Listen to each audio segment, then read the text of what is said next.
Happy Monday, and welcome back to the LordanArts channel. I'm John Lordan. Thank you so much for spending some time with us here today. Case Cracked is the show where we look into a mystery, and what are the critical pieces that help solve that mystery. Today's episode is called The Shortcut. It was a hot day on June 7th, 1995 in Atlanta, Georgia, as Nacole Smith, her sister, and a friend left the Deerfield apartments making their way to school. It was the end of the year for students, and 14-year-old Nacole was about to graduate from middle school. As they walked, the group talked and laughed, but Nacole then realized that she had forgotten some of her homework at home.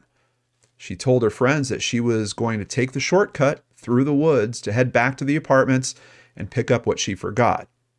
She was a straight-A student, and with her graduation coming up, she wasn't about to mess up her grade point average by forgetting something at home. With a wave, she turned back toward her Southwest Atlanta apartment and disappeared into the woods. Nacole never made it back to school that day.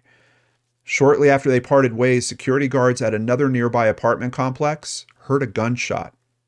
When they investigated the wooded area where the sound came from, they found Nacole dead on the ground less than a mile from her home. She had been shot twice in the face. Detective Reginald Boone was the first person on the scene. Quote, "I touched her on her neck to see if there were any signs of life, and there wasn't any.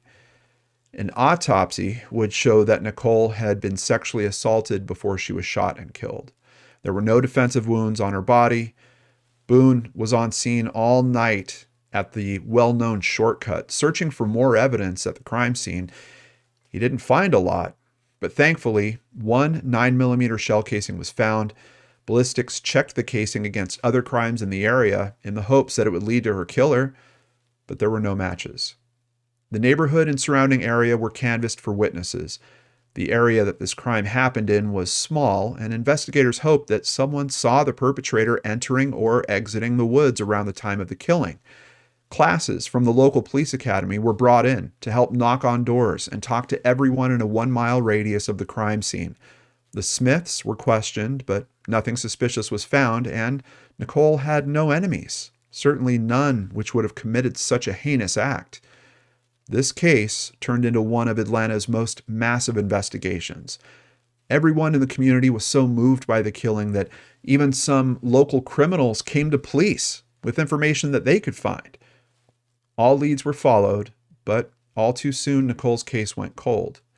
Detective Boone was one of several men who worked on Nacole's case through the years. One investigator would retire and another would take his place, but Nacole was never forgotten. In 2002, the case became active again when Detective Vince Velasquez took over. A DNA profile that had been taken from the crime scene had been developed and entered into CODIS, the Combined DNA Index System, but unfortunately, no matches were found. In 2004, 13-year-old Betty Brown of East Point, an Atlanta suburb, was walking home alone one night when she was pulled into a wooded area only miles from where Nacole was attacked. She too was sexually assaulted, but managed to get away and find help. She was able to give a description of the man, and a composite sketch was created and then circulated. From the details she gave, they knew the man had a gap in his front teeth and wore gold round glasses. She also gave a description of his age, complexion, and body type, but no one knew who he was. But he had also left something else behind. His DNA was entered into CODIS, and it came back as a match to the DNA found with Nacole. The killer had struck again, but investigators still didn't have a name.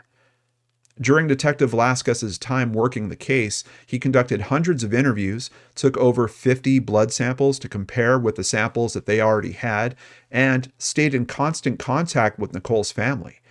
In 2017, he retired and passed the torch on to Detective Scott DeMeester with the Cold Case Squad. DeMeester was a freshman in high school when Nacole's attack happened. He was only 3 months older than she was, and the attack was something that he never forgot.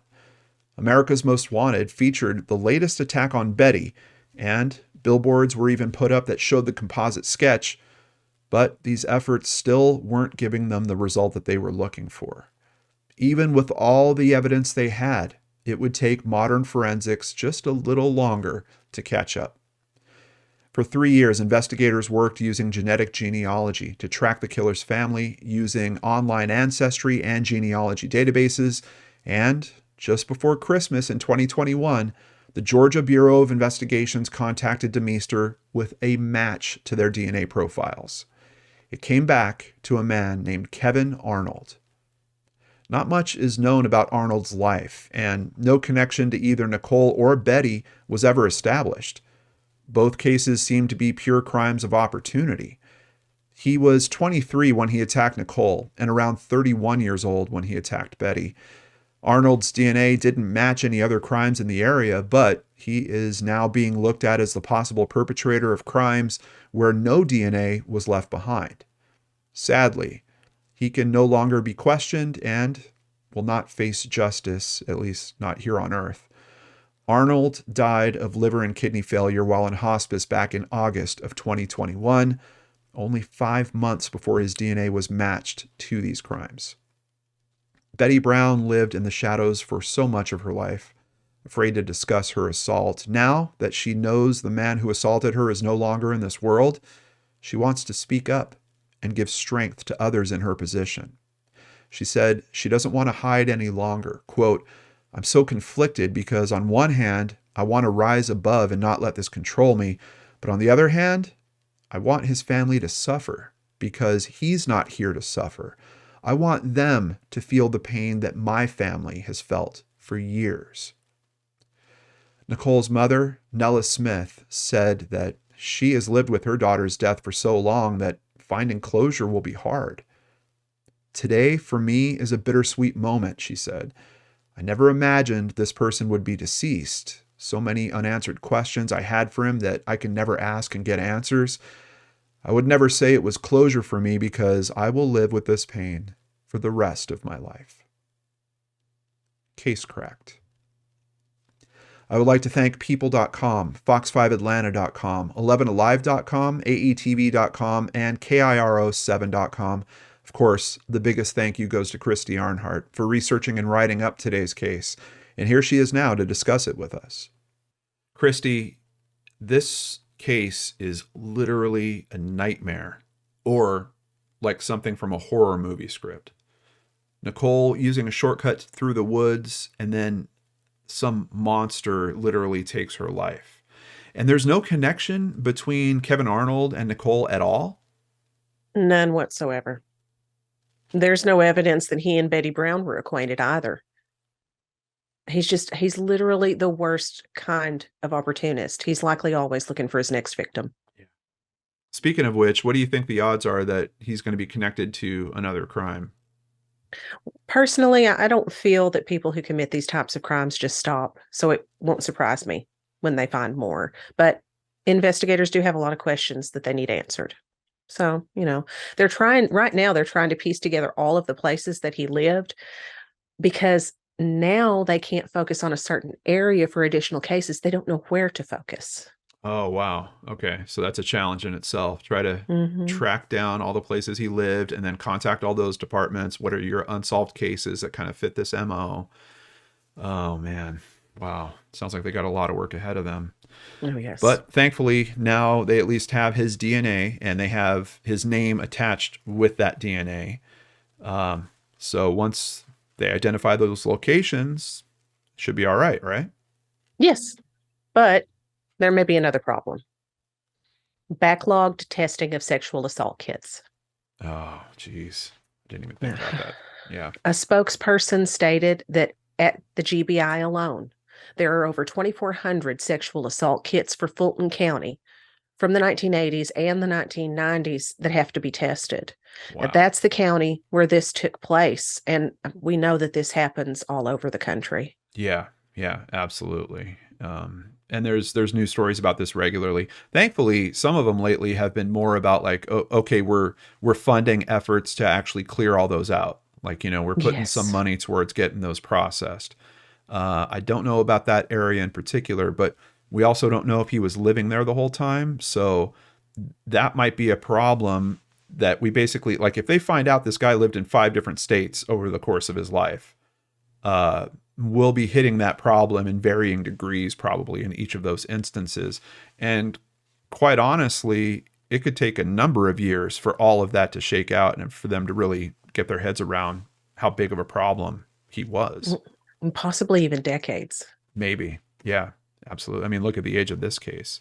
Yeah, I know. Oh, well, Chrissy, thank you so much for all your hard work on this. We really appreciate you. And I've got some other people to thank right now. Thank you, PayPal supporters Jennifer Wilson and Hillary Green. Since 2015, we have always run limited commercial ads for the benefit of the viewers and the families that we're trying to help. Obviously, we can't do that without support.